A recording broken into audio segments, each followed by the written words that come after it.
"Emma, you're terminated for embezzlement," Mr. Harris shouted across the open-plan office of West Point Engineering in Denver. His voice rang out like a fire alarm. The room fell silent. Emma Carter stood still, her fingers wrapped tightly around her coffee mug, unable to believe what she had just heard. She was 29 years old and had worked at the company for 4 years as a senior project coordinator. People stopped typing, heads turned, conversations paused. Emma felt her knees wobble. Her face lost all color. Felt like a bad dream. "You need to pack your things immediately," Mr. Harris continued, walking toward her. "Security will escort you out. We have proof of your theft and we're considering pressing charges. Where are you watching from today? Kindly hit like, comment and subscribe to this channel for more." Everything felt frozen. The only sound was the low hum of computers. Emma's coworkers stared in stunned silence. Some of them whispered to each other, eyes darting in her direction. She could see confusion on some faces, but others already looked like they had judged her. Emma had worked on birthdays, late nights, even weekends to make sure her projects were successful. She had never stolen a thing in her life. "This has to be a mistake," she tried to say, but the words caught in her throat. Her heart pounded so hard it echoed in her ears. As the security guard handed her a box, she slowly walked back to her desk. Emma's hands trembled as she placed her things inside the box. A small framed photo of her parents. A tiny potted plant she'd kept alive since her first week. A gray coffee mug that said "World's OK Engineer," a gift from her best friend. Her fingers shook so badly she almost dropped it. She felt like the air had gone out of the building. As she walked toward the elevator, she could feel every eye on her. It was like a walk of shame. Mr. Harris walked right behind her, silent, as if making sure she didn't take anything else. She didn't even look back. As the elevator doors opened, Emma caught a glimpse of Monica James near the copy machine. Monica was the accounting manager and had worked at the company longer than anyone Emma knew. Their eyes met for a brief second before Monica looked away quickly. Emma paused. Monica didn't look surprised.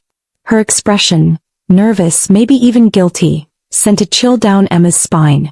The elevator doors closed and Emma stared at her reflection in the metal walls. What just happened?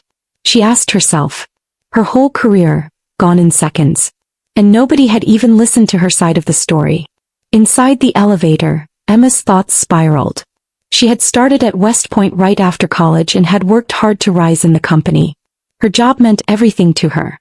Mr. Harris had always been cold and distant but had praised her work just a few weeks ago. He had even hinted at a promotion. That same man had now called her a thief in front of everyone. As the security guard led her to the parking garage, Emma tried to remember if she had missed something. Anything. That's when she remembered. Monica had been working late a lot lately. Sometimes after everyone else had gone home. Emma sat in her car for several minutes, staring blankly at the concrete wall in front of her. The security guard had already walked away, but her hands stayed frozen on the steering wheel. Her phone buzzed beside her. It was a text from her roommate. "How's your day going?" Emma almost laughed. She didn't know how to explain the nightmare that had just unfolded. She hadn't done anything wrong. And yet she had just been treated like a criminal. Slowly, she turned the key in the ignition and began driving home, her mind racing with questions. Who would believe her now? By the time she got home, the numbness had turned into a burning anger. Emma dropped her bag by the door and went straight to the kitchen table, grabbing her laptop. She had been set up, there had to be proof. "I'm not just going to cry and let this ruin me," she whispered to herself. She opened her email and work folders, all backed up on her personal drive. Every project report. Every conversation.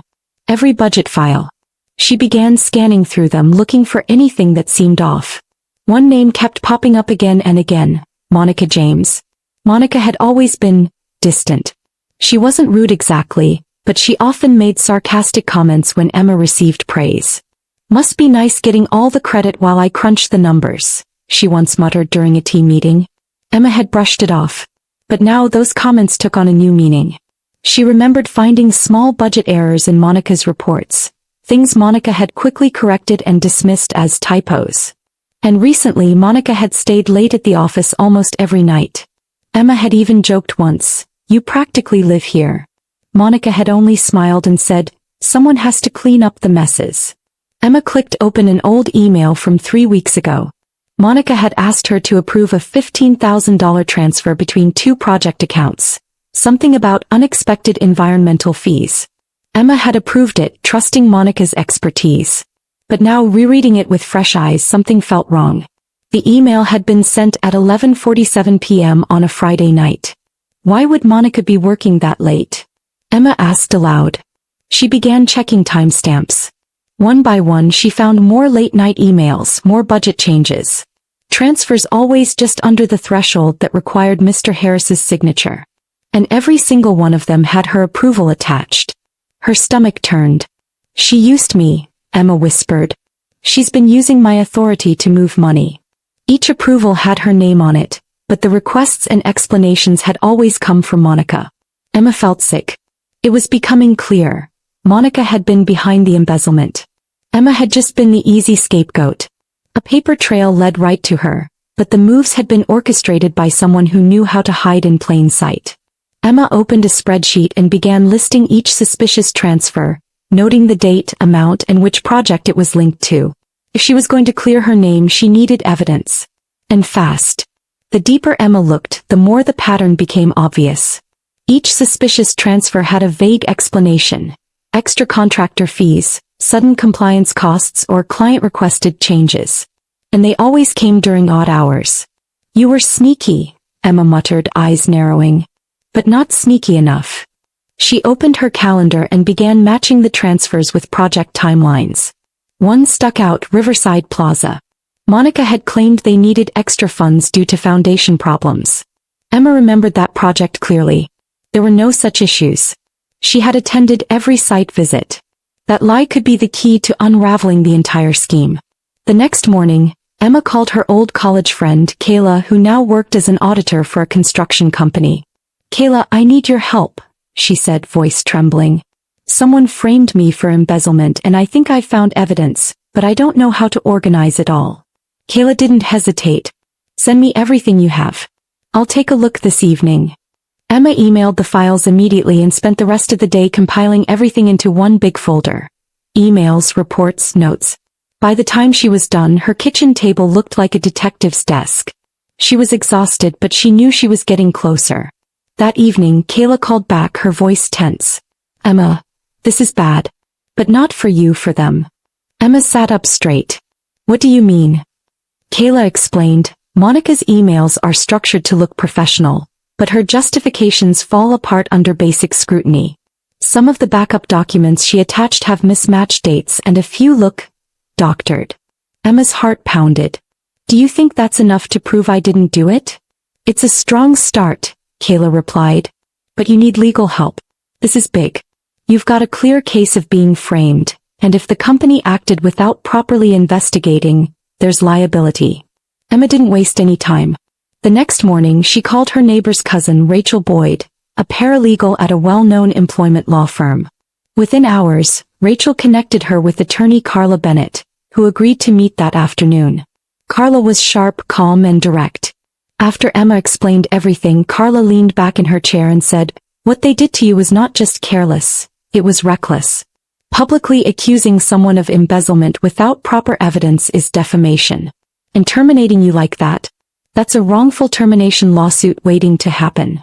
Emma felt a rush of relief. Someone finally believed her. Carla flipped through the documents Emma had brought.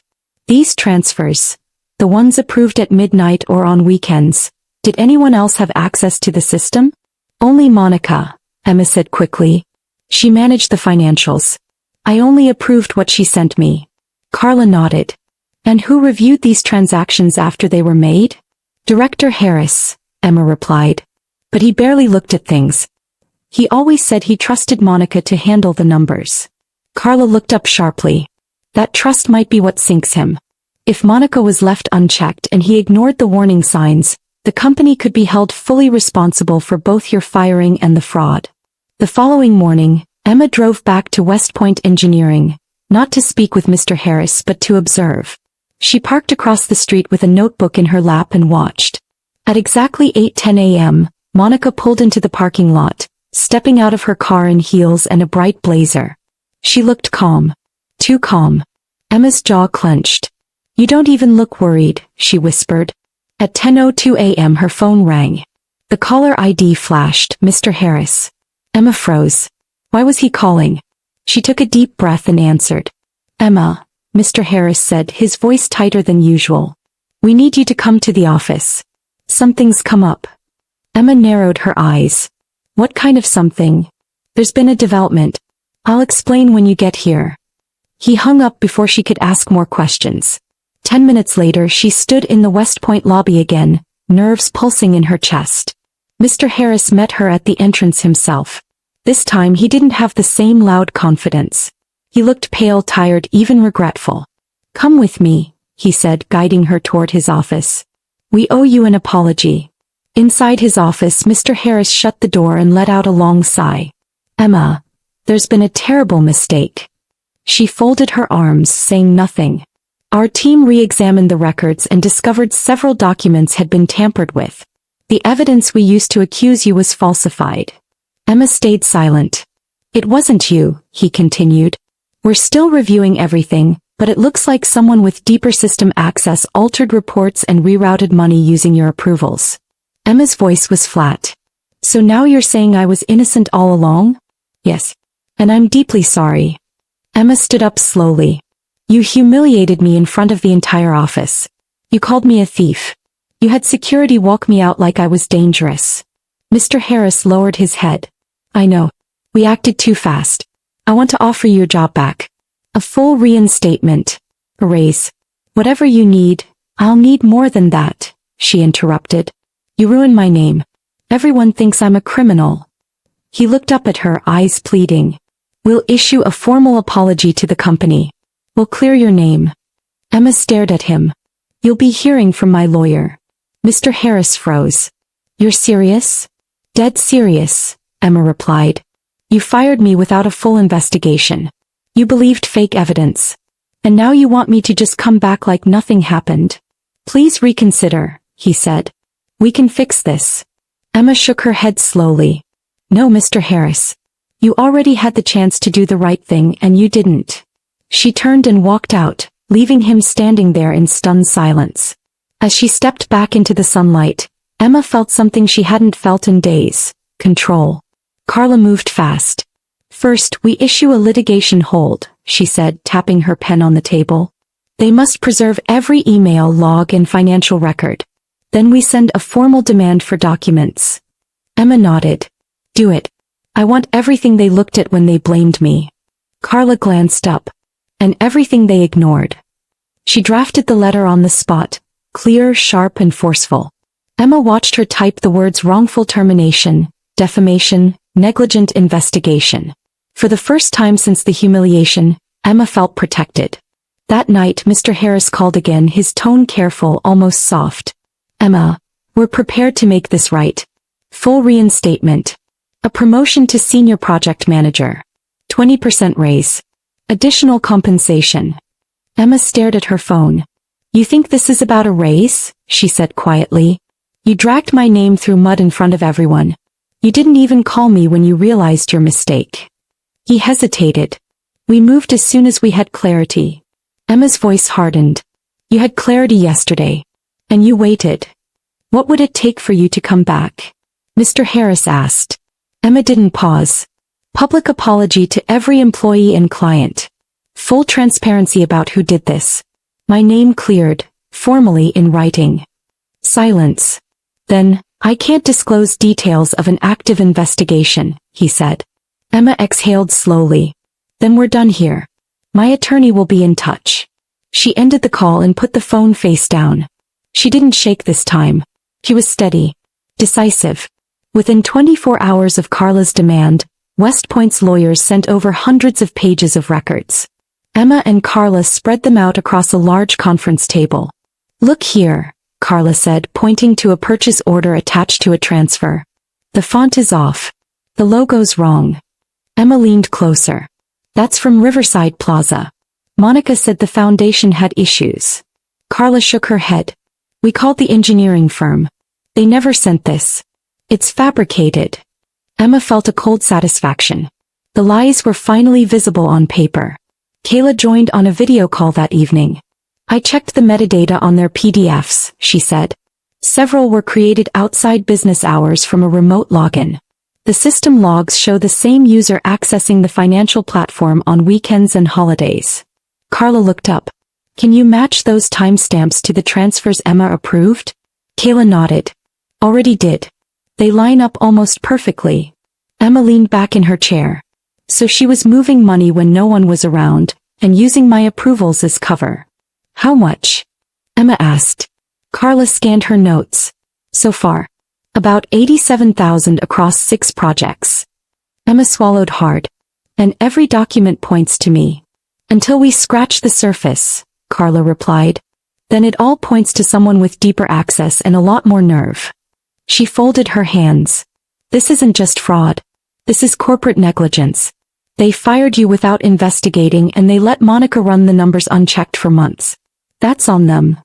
2 days later, West Point announced an internal review, led by an outside firm. Monica stopped showing up to work.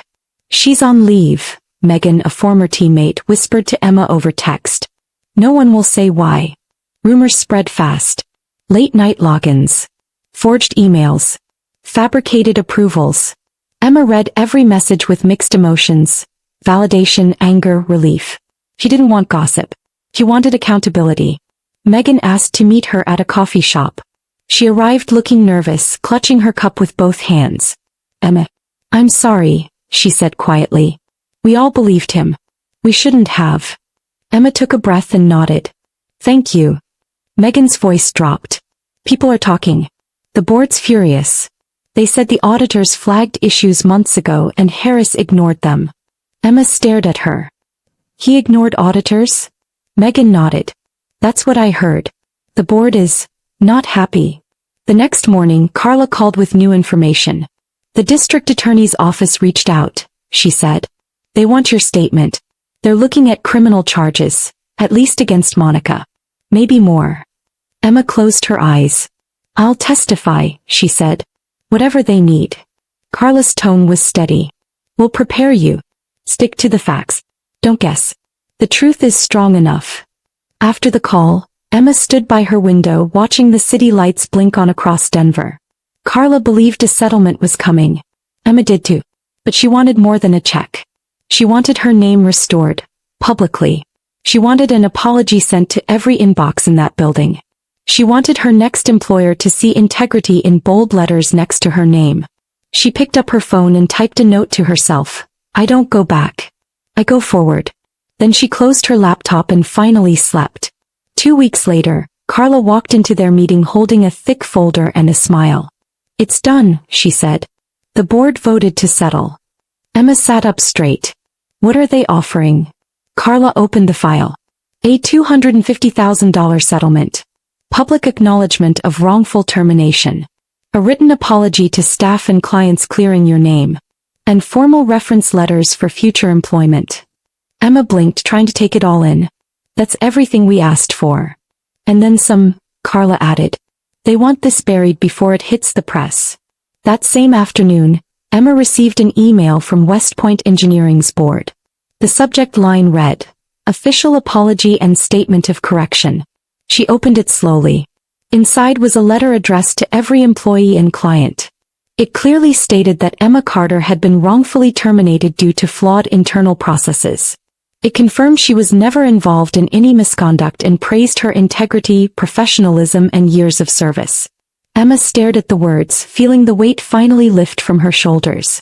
Later that week, she received a call from an unfamiliar number. Hello, she answered. Ms. Carter, this is Marcus Thompson, CEO of Driftline Construction.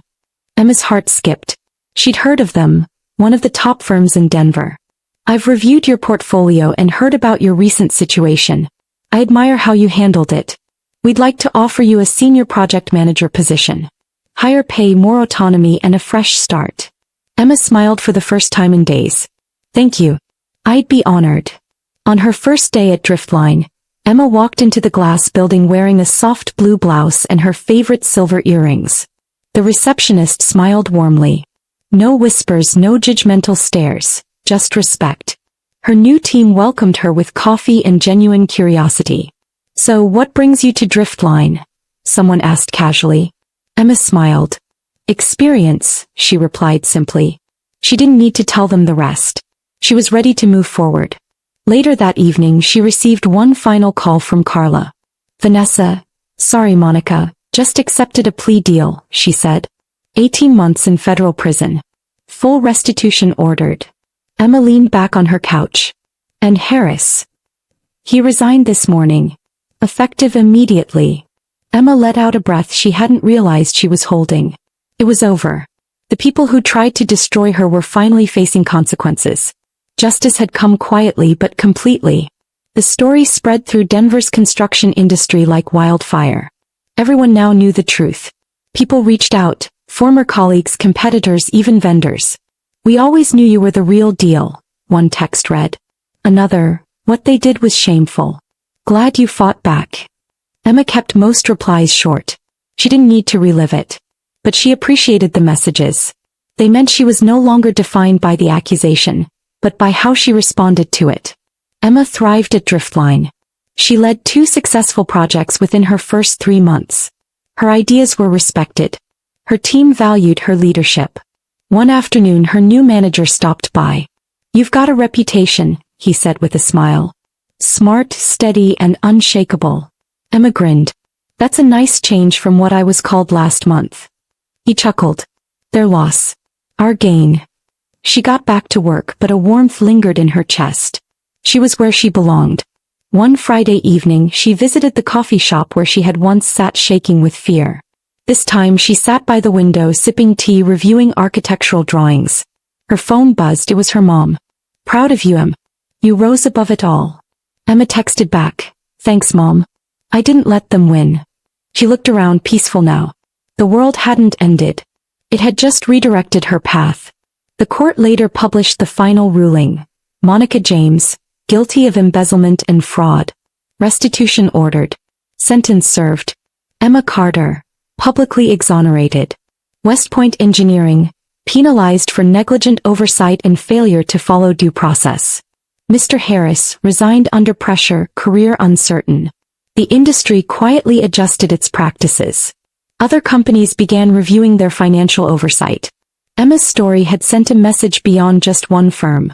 As Emma closed her laptop that night, she thought about everything she'd been through. The pain, the fear, the injustice, and the strength she'd found in the middle of it all.